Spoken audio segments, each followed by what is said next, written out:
Imagine standing on the deck of an American warship somewhere in the Pacific Ocean. The sky is clear. The sea is calm.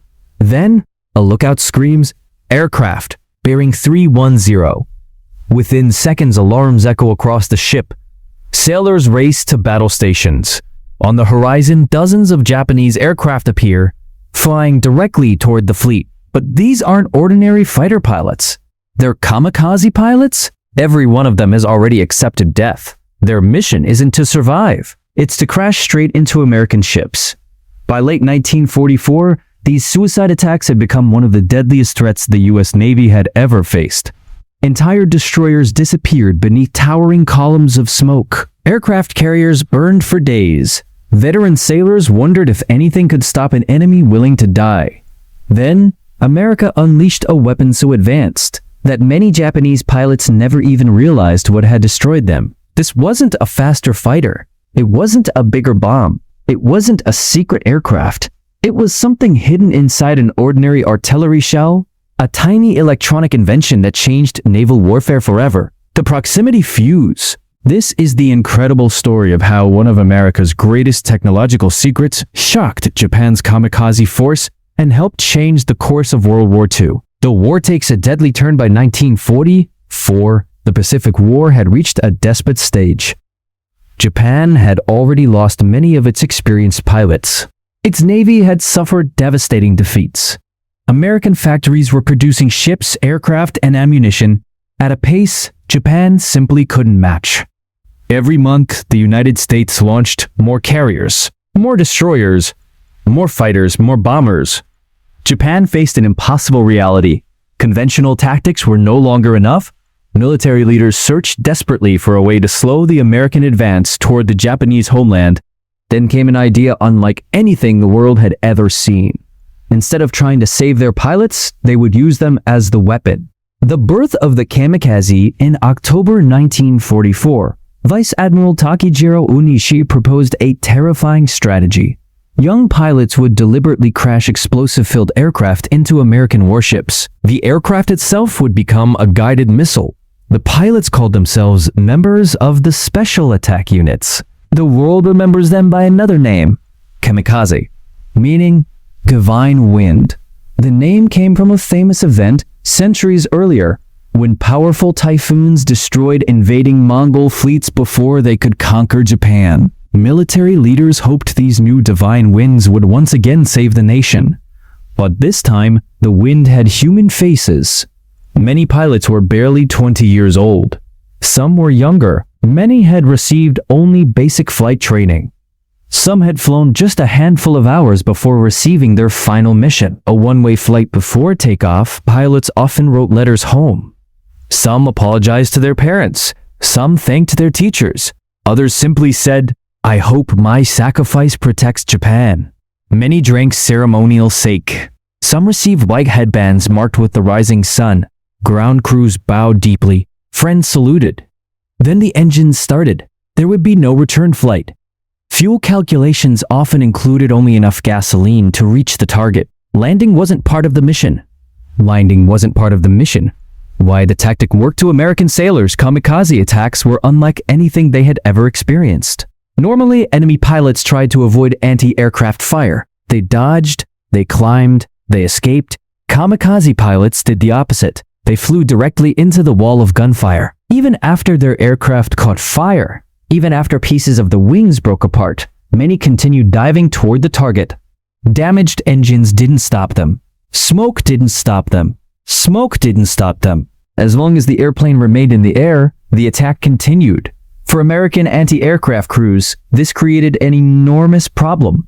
A bomber merely passing overhead might still miss. A kamikaze pilot intended to hit the ship itself. Every second mattered. Every shell mattered. One mistake could cost hundreds of lives. The human coast, the first large-scale kamikaze attacks stunned Allied forces. Destroyers exploded into flames. Flight decks became infernos. Medical teams worked non-stop. Some ships remained afloat only because exhausted sailors formed bucket brigades to fight fires hour after hour. Veterans later described watching enemy aircraft emerge from clouds without warning. Sometimes one plane was destroyed only for another to appear immediately behind it. Then another, and another, and another, and another, and entire task forces remained on constant alert. Many sailors barely slept. Every sunrise could bring another wave. Every sunset offered no guarantee of safety. America's biggest fear by early 1945, American commanders faced an alarming question. What would happen if thousands of kamikaze aircraft attacked during the invasion of Japan? The Japanese homeland still possessed large numbers of airplanes. Even obsolete trainers could become suicide weapons. Military planners feared casualties on a scale never seen before. Stopping kamikaze attacks became one of the U.S. Navy's highest priorities. New radar systems improved detection. Combat air patrol fighters intercepted incoming aircraft. Farther from the fleet, anti-aircraft guns fired almost continuously. Yet one problem remained. Hitting a fast-moving airplane with a shell was incredibly difficult. Imagine trying to throw a baseball at another baseball flying through the air at hundreds of miles per hour. Now imagine doing it from the deck of a ship rolling in heavy seas. That was naval anti-aircraft warfare. Most shells exploded only if their timed fuse happened to activate at exactly the right moment. If the timing was off by even a second, the shell exploded harmlessly. If it exploded too early, the aircraft flew through untouched. Too late, the shell burst far behind the target. Thousands of rounds could be fired for only a handful of successful hits. America needed something revolutionary, something smarter than a timer, something that could think, at least for a fraction of a second. A secret so important, unknown to Japan, years before the Kamikaze campaign even began. American scientists had quietly been working on one of the most closely guarded technological secrets of World War II. The project involved physicists, engineers, electronics experts, and manufacturers who faced what many believed was an impossible challenge. Build a tiny electronic device, small enough to fit inside an artillery shell, strong enough to survive being fired from a naval gun, yet smart enough to detect an airplane moving hundreds of miles per hour. Most experts believed it couldn't be done. The force inside a fired shell exceeded 20,000 times the force of gravity. Ordinary electronic components shattered instantly under that pressure. But a small team refused to believe it was impossible. What they created would soon transform the skies over the Pacific and leave countless kamikaze pilots facing a weapon they had never anticipated. The race against time while kamikaze pilots were preparing for their deadly missions in 1944. The weapon that would eventually counter them had actually been under development for years. Long before the first suicide plane appeared over the Pacific, American military planners understood a dangerous truth. Aircraft were becoming faster, higher, harder to hit. Traditional anti-aircraft shells relied on simple timers. Sailors estimated the distance to an enemy aircraft, set the shell's fuse before firing, and hoped it exploded close enough to send lethal fragments into the target. But hope wasn't enough. Even experienced gun crews often watched shell after shell burst harmlessly in empty sky. Every miss wasted precious ammunition.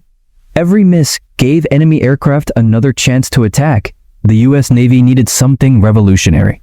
Not a bigger gun, not a faster shell, a smarter shell, a smarter shell. A impossible idea. The concept sounded almost like science fiction. What if an artillery shell could detect an airplane on its own? Instead of exploding at a preset time, it would wait until it passed close to the target, then detonate automatically. Today, that idea seems obvious, but in the early 1940s, it seemed impossible. Remember, this was an era before smartphones, before modern microchips, before pocket-sized computers. Yet American scientists were trying to place an electronic sensing device inside a shell traveling faster than the speed of sound. Many experts believed the project was doomed from the start. The greatest engineering challenge, the biggest obstacle, wasn't building the electronics. It was keeping them alive. When a 5-inch naval gun fired, the shell experienced an unimaginable shock. The acceleration was so violent that ordinary radio tubes shattered instantly. Wires snapped, glass connections failed. Imagine dropping a delicate wristwatch from an airplane onto solid concrete. Now multiply that force thousands of times. That was the challenge. Every electronic component had to survive an impact powerful enough to destroy almost anything. Scientists redesigned everything. Vacuum tubes became smaller and stronger. Internal supports were reinforced. Special materials absorbed tremendous forces. Every tiny part had to perform perfectly after surviving an explosion inside the gun barrel. It was one of the greatest engineering achievements of World War II. How the proximity fuze worked the finished device was astonishing. Inside each shell was a miniature radio transmitter. As the shell flew through the air, it continuously emitted radio waves. When those waves struck an aircraft, they bounced back toward the shell. As the shell rapidly approached its target, the returning radio signal changed. The electronics detected that change almost instantly. The moment the shell came close enough, it exploded. Not on contact, not according to a timer, but at precisely the moment when its steel fragments would do the greatest damage. For enemy pilots, the effect was terrifying. Shells no longer had to score a direct hit. Flying close was enough. The secret that could be captured, the technology was considered so valuable that the US military imposed extraordinary security measures. Commanders feared that if Germany or Japan recovered an unexploded shell, they might reverse engineer the device. To prevent this, early use of proximity fuses was restricted. They were generally fired over water, where unexploded shells would sink beyond recovery. Naval crews received strict instructions. The technology was never to fall into enemy hands. The project became one of the most closely guarded scientific secrets of the war. Only a limited number of people understood exactly how it worked. Many sailors firing the shells had no idea what was inside them. They simply noticed something remarkable. Enemy aircraft were falling from the sky more often. The first combat tests when proximity-fuzzed ammunition entered combat. The results stunned experienced naval officers. Anti-aircraft batteries suddenly became dramatically more effective. Instead of relying on perfect timing, shells burst automatically when passing near enemy aircraft. The sky filled with lethal clouds of steel fragments. Pilots who previously could weave through exploding shells now faced invisible danger from every direction. Reports from the fleet described aircraft breaking apart before reaching their targets. Engines caught fire. Control surfaces were shredded. Wings failed, entire formations were disrupted. The weapon was performing even better than many scientists had predicted. Then came Okinawa in April 1945. The Battle of Okinawa began. It would become one of the largest and bloodiest battles in the Pacific War. For Japan, Okinawa represented the last major defensive barrier before the American approach to the home islands. Military leaders committed nearly everything they had left, including the largest kamikaze campaign in history. Wave after wave of suicide aircraft launched toward the Allied fleet. Sometimes dozens appeared, sometimes hundreds. Radar operators worked around the clock. Fighter pilots intercepted as many attackers as possible, but many aircraft still broke through. Now, the proximity fuze would face its ultimate test. A deadlier wall of fire. American destroyers, cruisers, and battleships opened fire. Hundreds of anti-aircraft guns thundered across the fleet. The difference became immediately apparent. Instead of shells bursting randomly throughout the sky, explosions surrounded attacking aircraft. A kamikaze pilot no longer needed to suffer a direct hit. Passing within range of a shell's invisible detection zone could be fatal. Aircraft suddenly exploded without obvious impact. Some lost wings.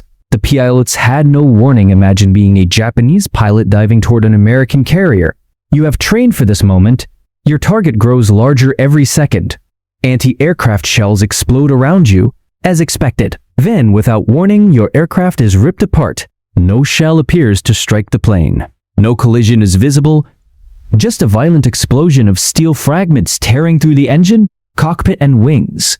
Many Japanese pilots had never encountered anything like it. Traditional anti-aircraft fire could often be predicted. Pilots maneuvered between bursts. They learned to avoid obvious patterns. The proximity fuze changed those rules completely. The danger zone became invisible, deadly, unpredictable, A revolution in warfare. Military historians would later describe the proximity fuse as one of the most important technological breakthroughs of World War II. Some compared its significance to radar. Others rank it alongside the atomic bomb and code breaking as one of the conflict's defining innovations. It dramatically increased the effectiveness of naval anti-aircraft defenses. It forced enemy pilots to fly through far more dangerous airspace. And during the desperate months of the Okinawa campaign, it helped prevent countless additional kamikaze aircraft from reaching American ships. But despite this remarkable success, the attacks did not stop. Thousands of Japanese pilots continued flying one-way missions. Many still broke through the defensive wall. Some struck destroyers, others hit aircraft carriers. The Battle of Okinawa would become one of the most intense naval air battles ever fought, and the final outcome would reveal both the incredible power and the unavoidable limits of America's revolutionary new weapon. The storm begins April 1st, 1945. As dawn broke over the Ryukyu Islands, the largest Allied fleet ever assembled in the Pacific approached Okinawa. More than 1,300 warships stretched across the horizon. Battleships, aircraft carriers, cruisers, destroyers, landing ships carrying tens of thousands of American Marines and Army soldiers. For many sailors, the operation looked unstoppable. But Japanese commanders had no intention of meeting this massive invasion with traditional naval battles. Their once powerful Imperial Navy had been shattered. Their experienced pilots were gone. Fuel was scarce. Aircraft production had slowed dramatically. They knew they could not defeat the United States in a conventional fight. Instead, they prepared something far more terrifying, a campaign they called Operation Kikasui, floating chrysanthemums. Its centerpiece would be the largest wave of kamikaze attacks in history, a new kind of enemy.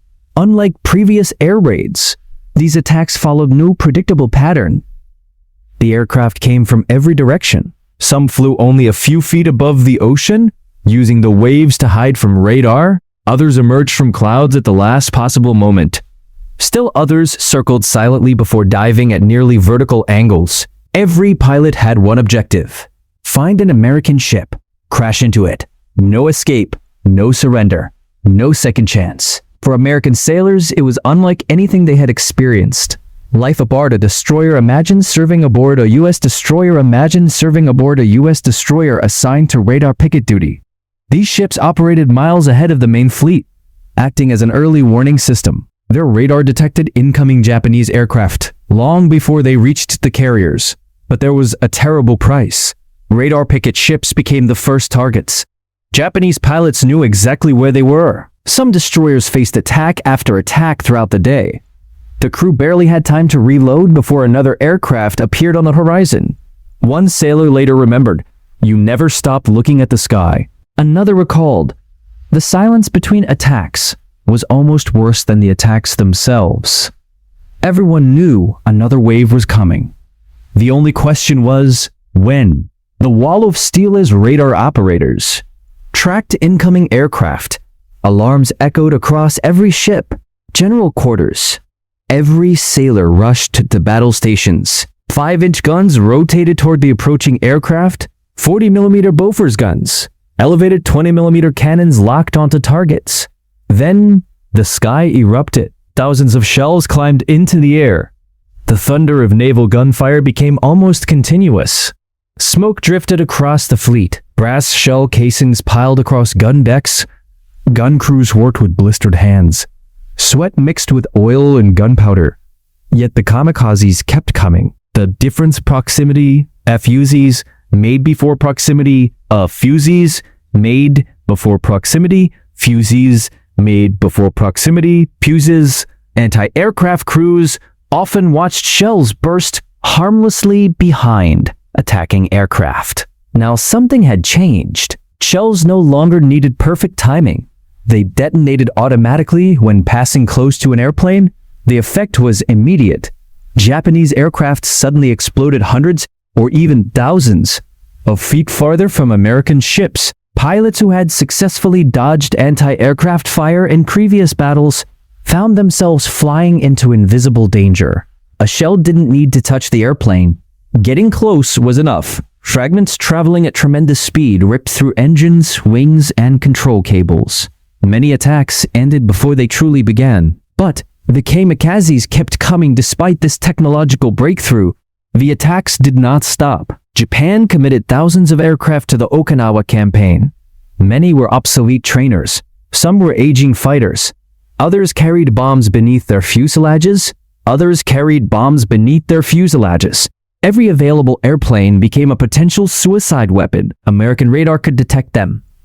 Fighter aircraft intercepted many. Proximity fuze shells destroyed countless others. Still, some always got through. One burning aircraft could still crash into a destroyer. One successful strike could kill dozens of sailors. Technology reduced the danger. It could not eliminate it. When Seekens meant survival picture, a kamikaze diving at nearly 400 miles per hour. The pilot has already chosen his target. An American destroyer fills his windshield. The ship opens fire. Dozens of shells burst around him. The aircraft shakes violently. Fragments tear holes through the wings.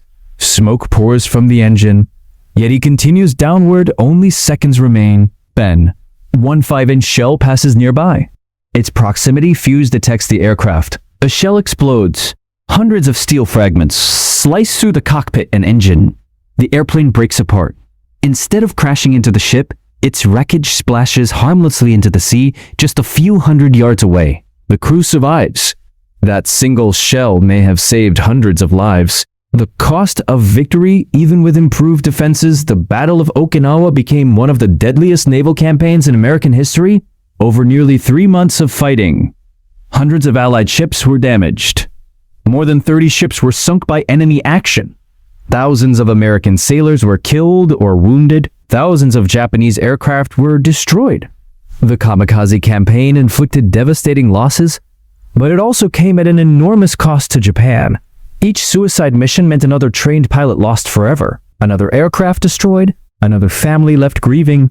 The attacks demonstrated extraordinary determination, but they could not change the balance of the war. America's industrial power simply replaced damaged ships faster than Japan could replace aircraft and pilots. The psychological war for American sailors, the greatest challenge wasn't always physical, it was mental. Imagine standing watch for 12 hours, scanning the horizon. Every distant dot might be an enemy aircraft. Every cloud could hide another attack. Sleep came in short bursts. Meals were interrupted by alarms. Letters from home remained unread in lockers.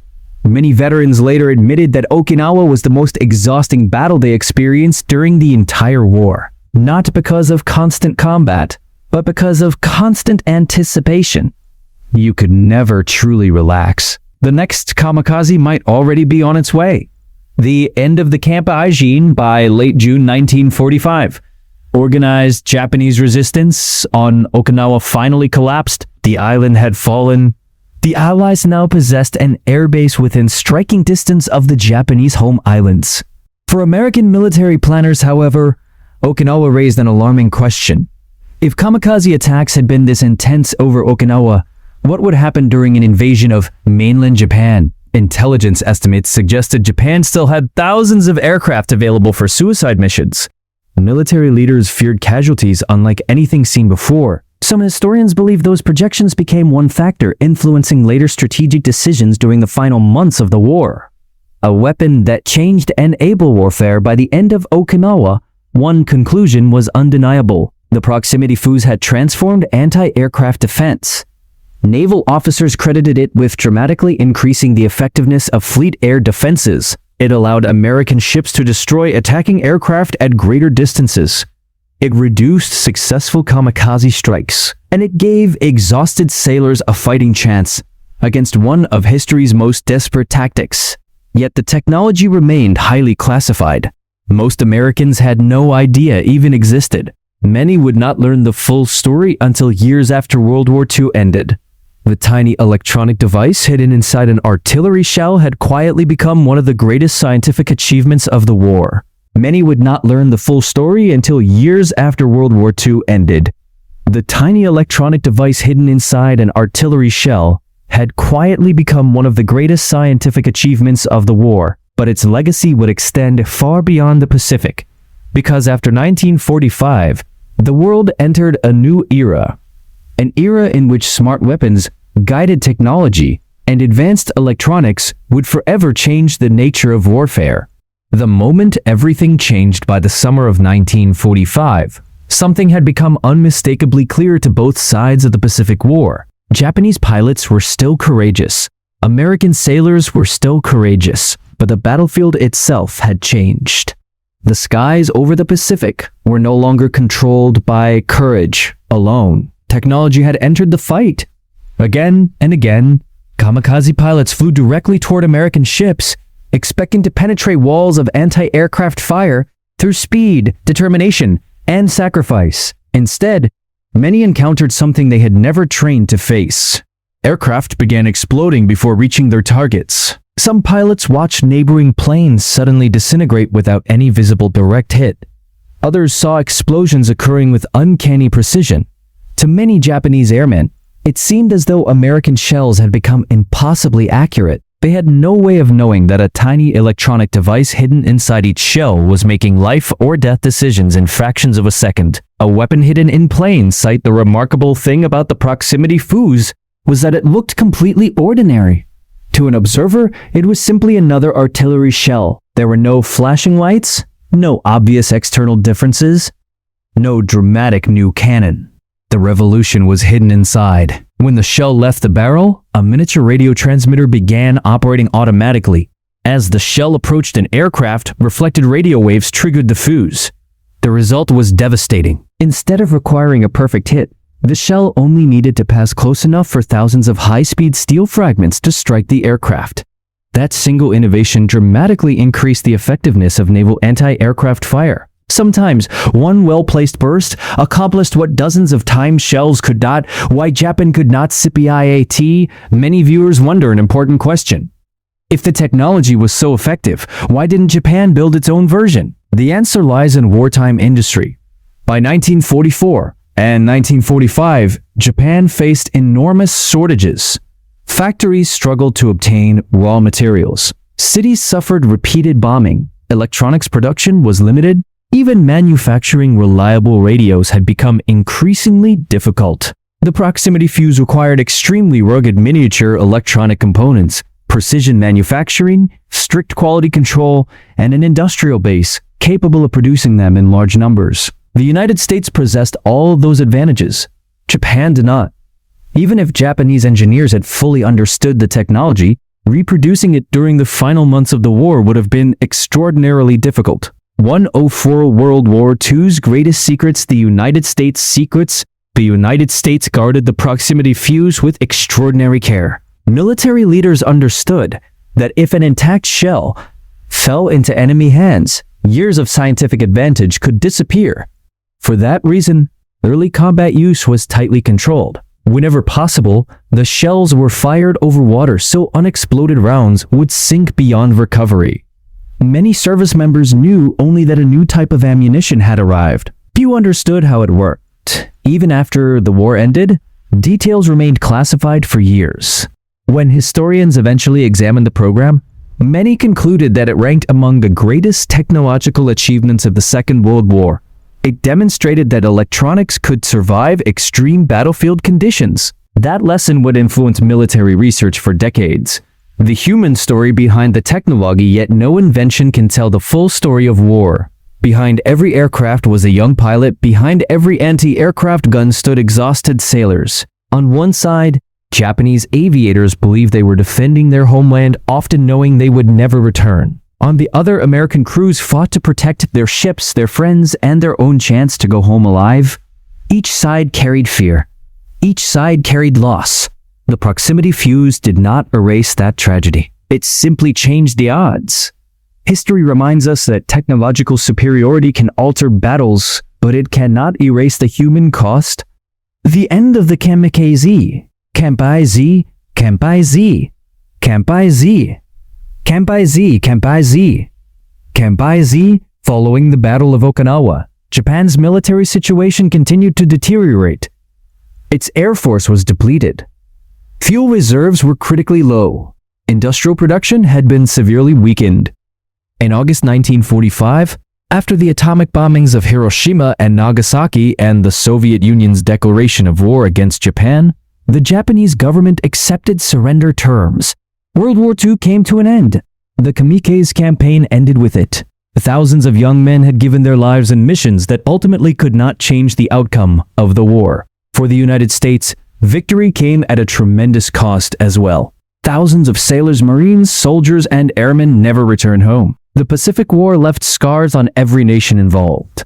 A legacy that still exists today, although the war ended more than 80 years ago. The principles behind the proximity fuse continue to influence modern defense systems. Today's missiles, interceptor weapons, and advanced air defense systems often use far more sophisticated proximity sensors. Instead of simple radio wave detection, modern systems may employ radar, laser, infrared, or other advanced technologies. But the underlying idea remains remarkably similar: destroy the target by exploding at precisely the right distance. That concept, pioneered during World War II, remains fundamental to modern air defense. The tiny electronic fuse hidden inside a naval shell helped lay the foundation for generations of smart munitions that followed. Lessons from history: the story of the proximity fuse offers several enduring lessons. First, wars are often shaped not only by the courage of those who fight, but also by the ingenuity of those working far from the battlefield. Scientists, engineers, factory workers, and technicians can influence history just as profoundly as soldiers. Second, technological innovation can dramatically change the balance of combat. A relatively small improvement, when multiplied across thousands of weapons and thousands of engagements, can alter the course of an entire campaign. Finally, the story reminds us that every technological breakthrough exists within a deeply human context. Behind every invention are lives affected for better or worse. Imagine the Pacific Ocean at sunset in 1945. The guns have fallen silent. Smoke drifts across calm water. Ships that survived months of relentless attacks begin their long journey home. Some carry battle scars across their steel hulls. Others sail with empty bunks, honoring crewmates who never returned. Above them, the sky is peaceful once more. The Kamikaze attacks have ended.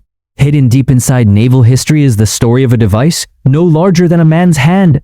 A device that helped protect fleets, saved countless lives, and quietly transformed warfare forever. Most people never saw it. Most enemy pilots never knew it existed.